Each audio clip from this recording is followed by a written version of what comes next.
Hello and welcome to our very first podcast episode called Humans of Heritage.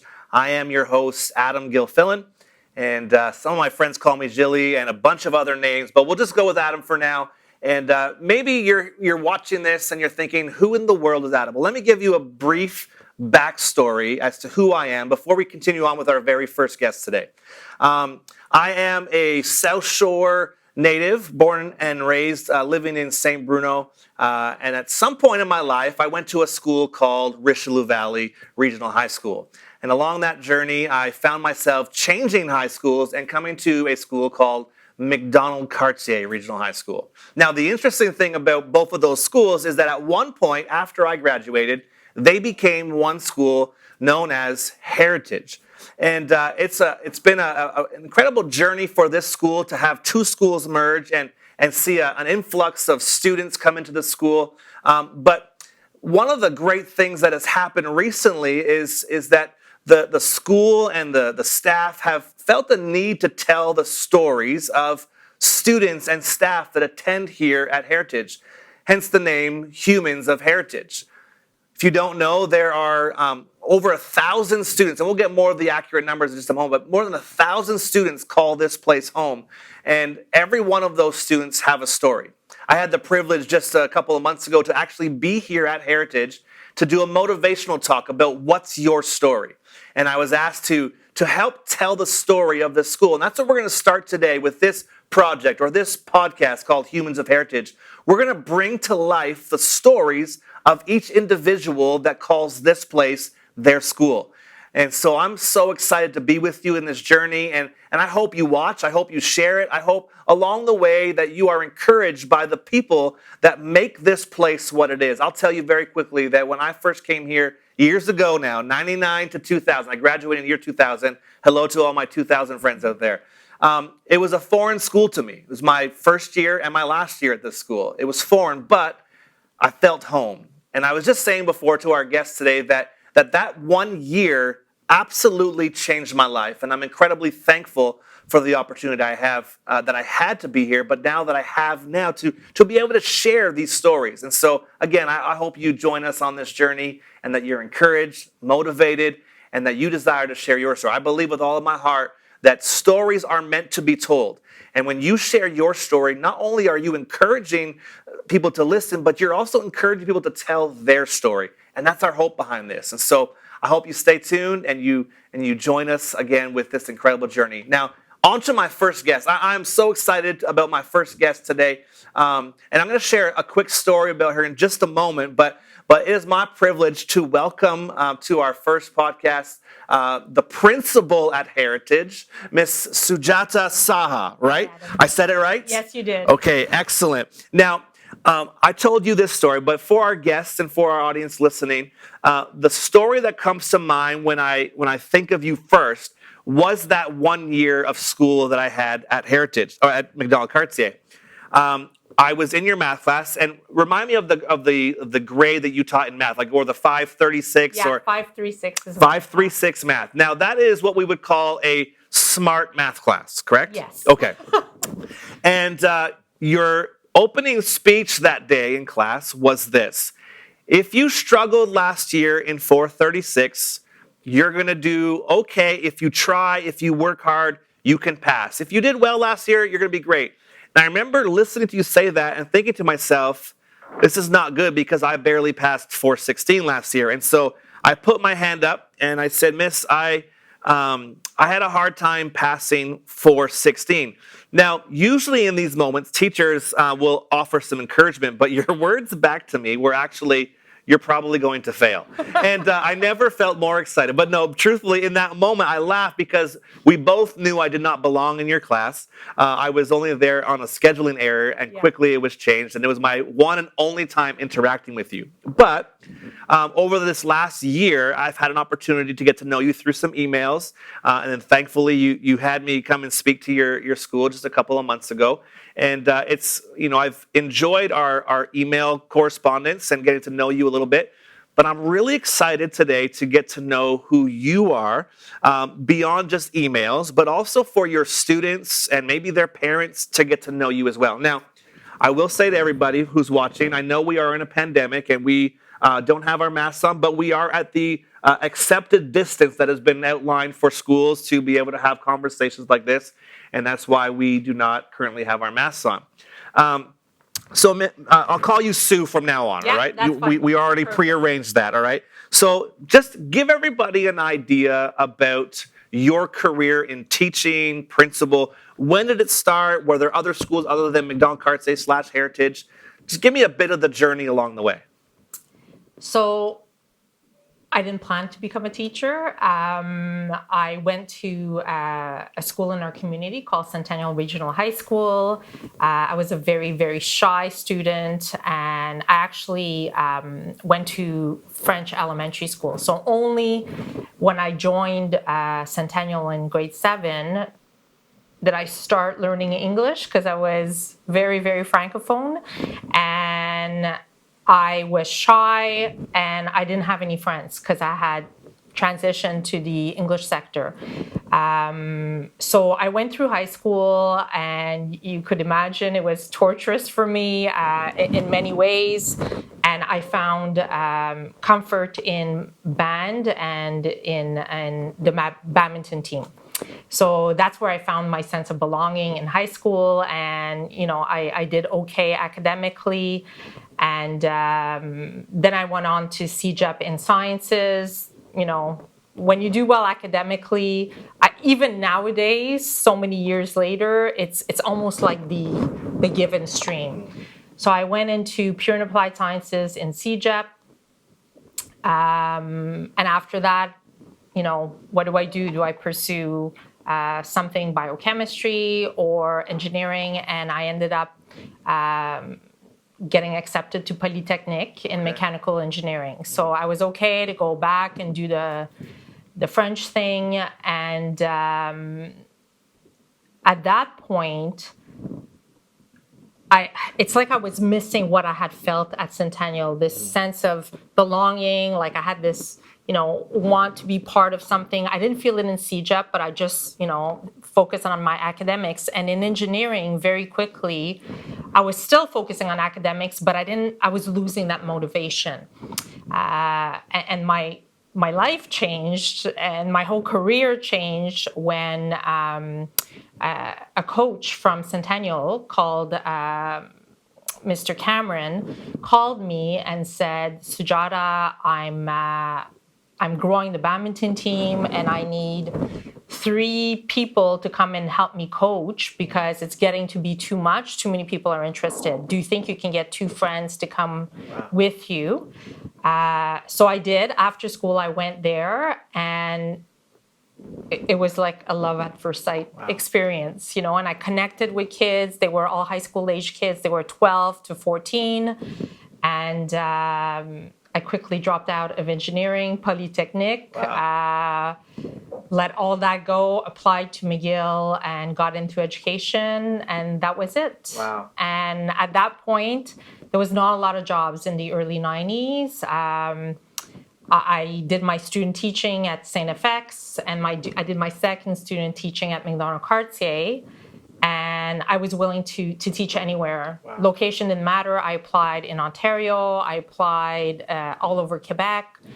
And I got nothing. No call back, nothing. So I came, it was the day before school, and I came to this school, and I just dropped off my CV to be a substitute teacher because, it was September. And I needed employment, and the vice principal said, why don't you walk up to my office? She showed me 3 schedules. She says, pick the one you want. I picked the grade 11 schedule, the secondary 5s, and she's like, you start tomorrow. Wow. Mr. Tommy, who was the then principal, came to see me, says, you look fairly young. I was only 22 at that time. He's like, just make sure they always call you Miss Saha.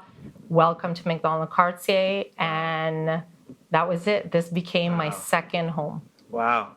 So no other than you said St. FX, we had some teaching there a little bit during your student school. Teaching. Student teaching. So Cartier Heritage has been your life. It has been my life. I taught math, specifically grade 10 and 11 math and pre-cal for many, many years, 18 years. And, the classroom is the place I love the most to this day. There's nothing like it. And circumstances were that I was given an opportunity to become an IB coordinator, which gave me a part release. Yes. And at that point, I think people saw something that I never saw in myself, which was leadership qualities. Yeah. Like I said, I see myself as this shy human. And the school board approached me and said, we need a vice principal at Chambly Academy. You have the IB knowledge. It's an IB school. We'd like you to try it out. I'm like, vice principal? Like, I only know math. Like, give me a parabola or quadratic equation. I can do that. They said, no, we believe you can do it. So I cried a lot because I did not want to leave my home. This was everything I've ever known, loved. I had it made. I left for 2 years. It was a lot of learning, but also there's something about being pushed out of your comfort zone that all of a sudden you're realizing, I can do this and I can do this. So I was only there for 2 years. Then I came back here for 4 years as a vice principal. Wow. And then the same thing happened again. The director general approached me and said, we're moving you to Chambly Academy as principal. And it was then called St. Lambert International, the same school, the old Chambly County. Okay.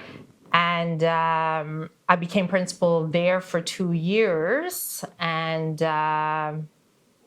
then this job, came open, and I felt that, the pull towards this building for me has always been strong. I know it sounds crazy, but there's something about this place, and I applied for the position and came back. And now this is my 4th year, and I hope to finish my career here. Oh, that's great. Yeah. You can tell that I spent only 1 day in your class because you said about parabola and something equation. I have no idea what those are, and so I'll just trust that they're math things. So mainly math you taught? If so, I was going to ask you, what was your favorite grade to teach, and if there was a specific subject that you loved to teach? Was it math? Was that all you taught, or what else was I taught a bit of science because I had a math and science degree. So I taught a bit of science, but I would say maybe 5% science and 95% math. I loved grade 11 math. Yeah. Secondary 5, I love those kids. I love everything from, they start and they get all mark focused for CJUP or whatever else is waiting for them after. And then you see this senioritis happen after the spring break. Yeah. And then this kind of acknowledgement that, wow, we're about to leave this place. And on the last day of school, it's always been emotional for me because, I know you get attached to these kids. There's no question. And you know that even if you would want to, you can't hold on to them forever. They're going to go on, find their ways, do great things, but you're not going to be part of that anymore. So you let them go, and maybe one day you run into them, and that's always great when that happens. Oh, that's awesome. So grade 11 you loved, and you loved seeing that kind of send-off. Specifically for you, because you said you kind of just happened to fall into teaching, and actually a side note, Mr. Cameron, the same Mr. Cameron who eventually went to RVR and was also the badminton coach there. It feels like that's what jumped out at me. I'm like, I think I know who she's talking about, because I played badminton for 1 year at RVR. But was there anybody? I know Mr. Cameron asked you to come and help out, but was there somebody along the way that you would say was a motivation, somebody who kind of encouraged you to go after your dreams, whether that was teaching or someone else, something that you are extremely thankful for that pushed you out of a comfort zone into the things maybe that you're doing today or a few years back when you first started teaching? I had I have two, I would say. I had my music teacher, Mr. Long, who was this very, very traditional teacher, but he gave me, I think, the gift of confidence in myself, which I didn't have. He said, "You're going to be first flute. You're going to be the soloist." You know, I didn't enjoy the spotlight. I wanted to go through high school being more anonymous, but he gave me this confidence piece. And my math teacher in grade 11, Miss Millington, she was no nonsense kind of math teacher, but very encouraging in the sense of asking me about all kinds of things. Do you have band practice after school? She knew stuff about me beyond mathematics. Yeah. And for me, I was like, wow, I exist beyond this classroom. And I remember that really had an impact on me. That's awesome. One of the things I always tell individuals is, especially in my motivational talks, is the idea of finding people that you allow to speak into your life, to encourage you, to motivate you, to encourage you when things are difficult. It's easy for us to surround ourselves with encouragers who just encourage you and who just say you're amazing. But one of the things that I've found important for my life, and just hearing from your story there, is the importance of finding people who will tell you the truth and who will tell you, hey, maybe you're wrong here, but here's how you can fix it, and encouraging you. And we all need those people in our life who are going to help us accomplish the things that we're going to go after in life. And so it's interesting to hear teachers. The same thing for me, like the teachers have been a great impact in my life. I was sharing with you before that 1 year in this school played such an incredible, part of my story. I mentioned Miss Small being one of those individuals, Mr. Black, who I came to the school because of him. And, I can go down the list of teachers who I felt believed in me. And like you said, went beyond just that class and knew more things about me and wanted to invest in the story of Adam, right? Which is incredible. So I love hearing that teachers influence or encouraged you along the way. I won't ask about how you became a principal, because you kind of shared a little bit. You kind of were guided into that. But oftentimes as a student, we know what the role of a principal is, and that is to be annoying and give us detentions and all that kind of stuff. But what is it about, or what about your role do you wish students knew that you had? What is it that you do that maybe others don't really know? Give us a little insight to being a principal. Somebody once told me you're in charge of everything, you're responsible for everything, but in control of nothing. Yeah. You have, my day-to-day is I walk in, I have this fictional to-do list in my head, and this place is a whirlwind, and it takes over. Yeah. So obviously it's this sense that, everything has to operate properly. Everybody has to feel okay in the school. And when people don't, what can we do for them? There's the scheduling. There's the, on Friday, we were missing so many substitutes. We were missing support staff. You just pitch in at that point. You're learning how to better support students with learning difficulties, but also learning how to motivate kids to come to school, not just exclusively for the academics, but also for the experience, and how we grow them. So it's very complex. I can't say that it's boring. It's definitely not. It's the kind of job that's not routine. Yeah. So if you enjoy not routine, if you enjoy adrenaline, this is the role for you. It's fun in the sense that my fun is the students still. I'm lucky that I have an office door that you don't have to bypass the secretary. You can just walk into my office when my door is open. adults walk into my office, kids walk into my office all the time and say, I have this idea, or I have this problem, or so and so did this to me, and then we have a discussion. It's a people job. So you said you love that your door is open. You love that kids can come and talk to you. And we'll get to being a principal in a pandemic in just a second. But in a normal school year, and there hasn't been one in the last couple of years, what is the difficult part of being a principal for you? Like, what is that part that you're like, not that, where you think, oh, I hate doing this, right? But what is the part that can weigh on your heart even? What is the difficult part of being a principal? I think part of it is getting the clear communication out. Sometimes you're writing an email and clarity is so important. Speaking to the students, again, now since the pandemic, we've learned about Zoom. So a lot of our assemblies, within 5 minutes, we can be talking to the entire population. I think that communication piece is really important. Yeah. We're a big building. We all want to be on the same page at the same time.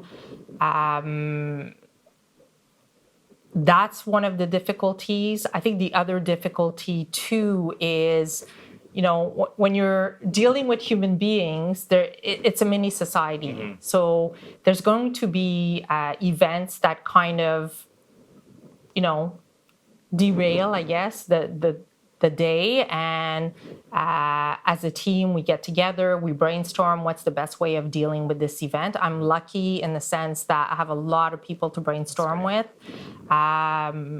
But sometimes it does get difficult because, you ask yourself, is this the right approach? Because there's pros and cons, but at some point somebody has to make a decision. Yeah, I can imagine it being difficult. Like, you're not just thinking, I have staff, I have students, I have parents. Like, it's a whole group of people that you not have to only make happy, so to speak, but meet the needs of so many different individuals. I can't imagine being a principal. It wouldn't be easy at all. So now, pandemic. We know, across the world, we've been living in this pandemic, and no matter what side of the debate you're on, we know there's many out there. We're not here to talk about that. We're here to talk about what is it like to be a principal in a pandemic. I think of my kids. I have 4 kids, all in elementary school, and I'd say half of their last couple of years have been online. And it hasn't been easy. Parents upset, and I was upset, and you would just have like trying to adapt to this whole new world as a parent, with a kindergarten kid all the way up to, grade 7. But being a principal, having to make sure, staff are healthy, and you have staff to replace them if they're not healthy. I mentioned to you before, I had one daughter, they were off for a week and a half, and then she goes back at school for a day, and then no teacher, so she's off for a few more days. It's a whirlwind. It's crazy. So what is it like for you? What have been the challenges? And I obviously don't want you to get in trouble, with anything that maybe personally you would feel towards systems or ideas, but what's it been like for you, and maybe even for your staff, teaching and leading in a pandemic? It's been learning to work and live in the unknown. When we shut down in March 2020, we all thought, okay, 2 weeks, and none of us had planned for beyond that. None of us even knew what Zoom was at that point. We couldn't even have imagined what was happening. So it was a lot of that. Sometimes I feel like, we're like a school of fish. When you see fish and they're all going this direction, next day they're all going this direction. Yes. But they're all following each other. But the switch, the turnaround is so quick that it's hard to keep up, and it's hard to keep the guidelines straight. And there's just an overload of information. Safety has obviously been, it's part of what weighs on every principal, the safety of everyone, the kids, the staff, everyone. And you add in a pandemic, and it just escalates that to a point that, it keeps you up at night. I don't think there's any principal that has slept well since March 2020. The other thing too is one of the things that would irk us a lot is, things would leak out on the media and we'd get information on the media, let's say at 8:30 at night, then your phone explodes because, staff, a lot of people are texting you. You're like, oh, this is the new directive effective tomorrow, but we haven't heard, and then I guess, the impression is that the leaders have to be the one rolling this out in a confident way, yet we're also unprepared, scrambling because we haven't had time to process or to come up with a plan. So it's been a lot of that piece. But like I said, there's, I feel like we can live with the unknown. We've shown it here that we're not where we were in March 2020. We're in this Omicron wave and we're all here. Yeah. We're 1,750, by the way, students, wow, and you add incredible. 200 staff members. Yeah. So it's close to 2,000 people coming in every day, scared, some of them, excited because they get to see, each other.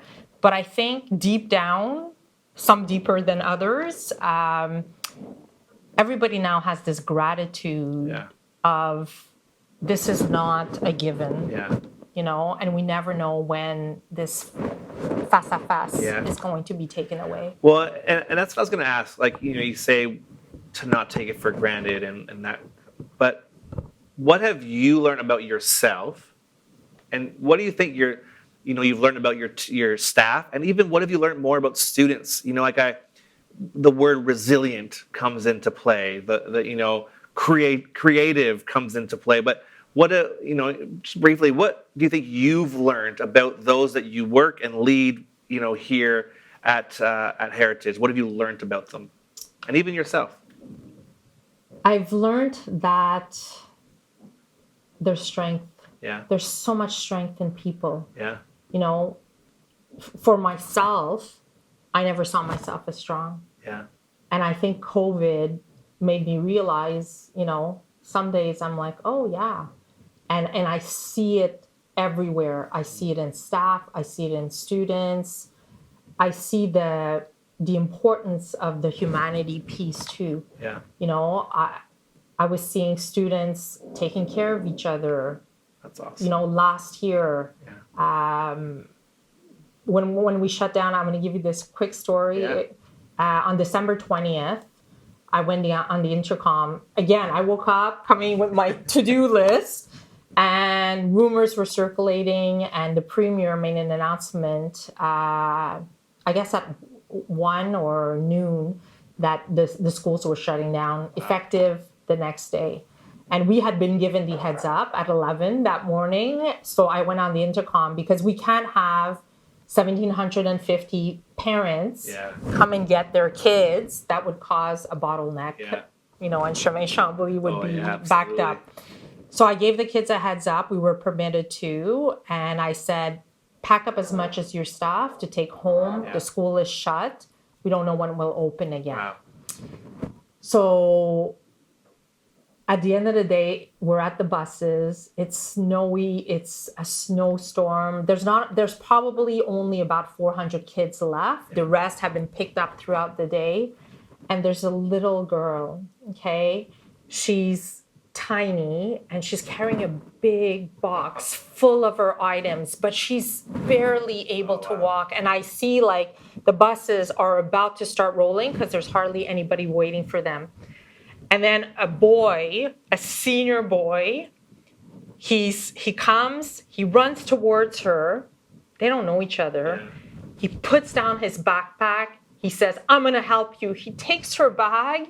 She runs to her bus. He runs with her, helps her put it. To me, that moment was everything. And that human piece is why I think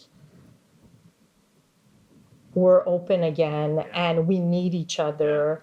And it's happening between adult and students. and students and adult, it's a two-way thing. It's happening between students and adults and adults. And that is how we weave something strong. What is a story like that you just shared? What does that do for you and how you think about your job? Well, the whole staff knows that when I have when a moment like that happens to me, I guess I'm a reflective leader, I guess you would call it, because I share with them. I share with them these corny stories of these moments that I've witnessed during the day, because it allows me to kind of pause, step back from all the negativity, and I won't lie to you, Adam, there's a lot of it, and realize that there's so much magic and so much beauty in this real thing that's happening. You know, these real moments that are happening that will, you know, continue and probably be thought of for years to come. I think some of my favorite, social media is a very big part of our culture today. And one of the things that both frustrate me and also make me smile are stories of people who help each other. The ones that bother me are the ones that I feel are staged. But a moment that you captured, it wasn't somebody that organized that moment. It was natural. And it was truly that piece that says, in the middle of a pandemic, in the middle of, people fighting on either side of, what you believe and what you don't believe when it comes to the pandemic, and we should be doing this and we should be doing that. There's this moment that takes place. And it's those moments, those stories, for me, that says there still is hope. In humanity, in people caring for one another. They could come from two completely different backgrounds, but find a common need, and people act and respond, I think is amazing. And I don't blame you for being so taken back by that moment. You mentioned the number of students. How many students again are in this? 1750. 1750. It sounds like a lot more than when I was here.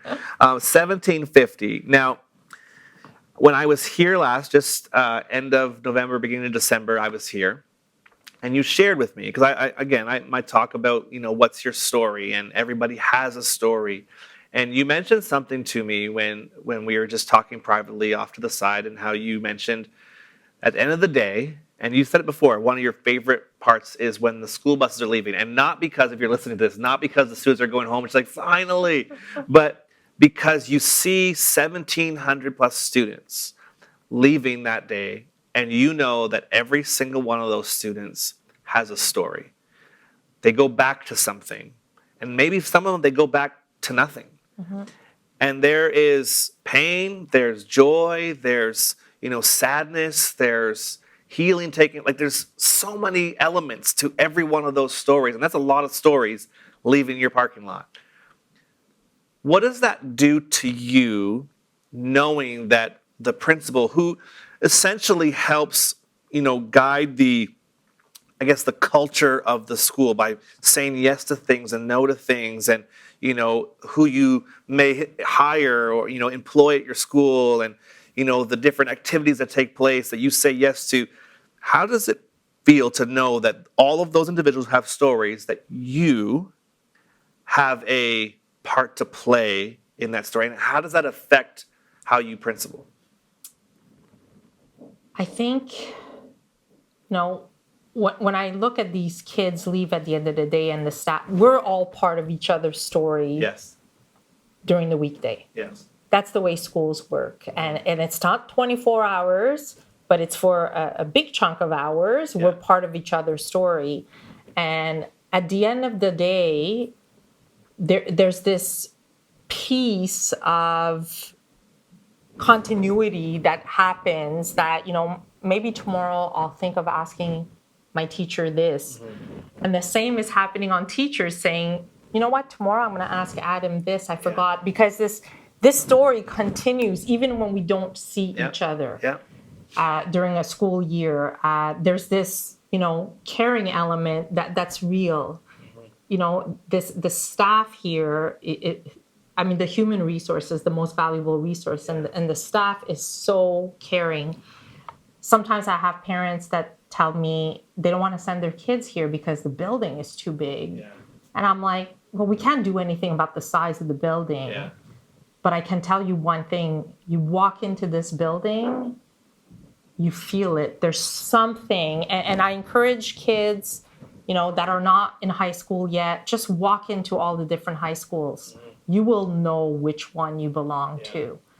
And it's that's real, kids thinking about teachers, even though they will never admit it, or teachers thinking about kids. That goes on even when they're back home and with their families and their own respective lives. I know that happens continuously.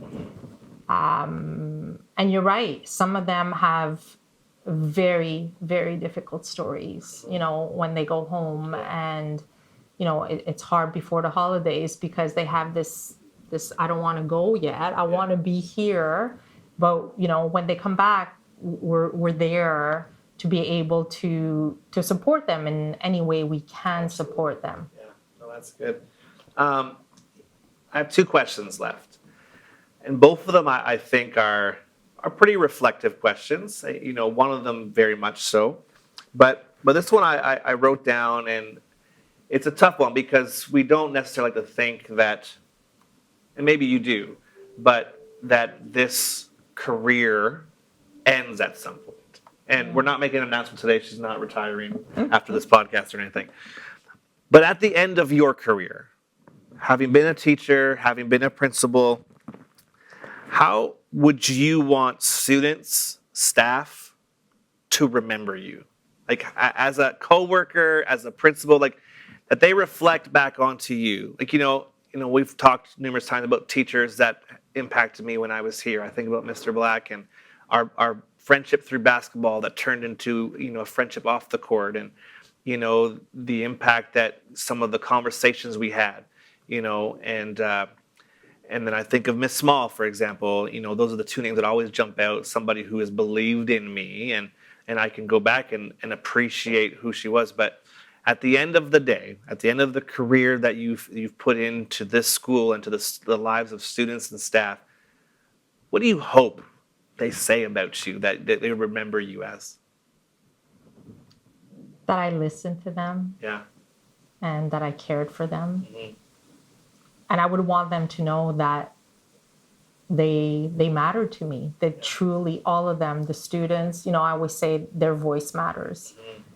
They make us think. They made me think. The staff has made me think. The parents have made me think. It's, I have the privilege of being the principal of this school, but it's just this kind of role. It's not only me. It's all these people that have reached out or spoken to me, that have guided me to be the person that I am, and really hearing what people have to say. There's nothing like it. It's so, so, so important. Bonus question I wasn't going to ask. It all ends after this podcast. Are you happy with your career? I have no regrets. I'm so lucky that I lived. I will have spent over 3 decades with the best group, the best age, which is teenagers. Yeah. Teenagers, they tell it to you as it is. Absolutely. They're not hypocrites. Yeah. They haven't learned the game yet. Yeah. And they're my favorite group of people, and I will always will be. Yeah, that's awesome. Yeah. Now, I know you said to me in confidence that the 2000 grad was your favorite students, but that may or may not be true. She may not have said that, but I like to think so. So last question, and it's a question that I love asking people. I ask a different version of it to high school students, but to adults, I love to know this. If you can go back to high school you, whatever grade that might be, what would you tell high school Sue about life? Wow. High school Sue is a very different Sue. She wouldn't believe I'd be speaking to you right now. I tell her, let people push you out of your comfort zone. It's going to be okay. Yeah. don't resist, just go with it and see where it leads you. That's awesome. Yeah. That's so good.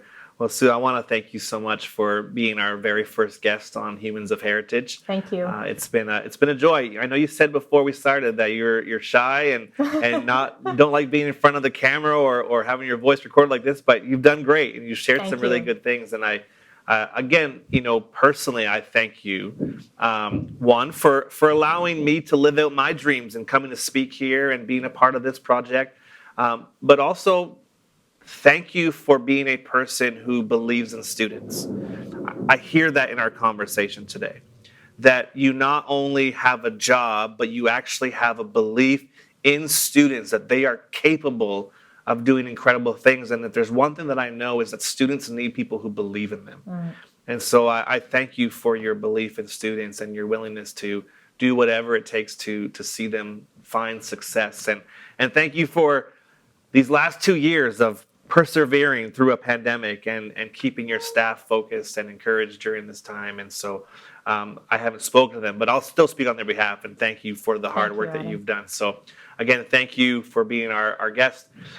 If you're watching or listening and you are a part of Heritage, we want you to know that this podcast isn't just to create a podcast.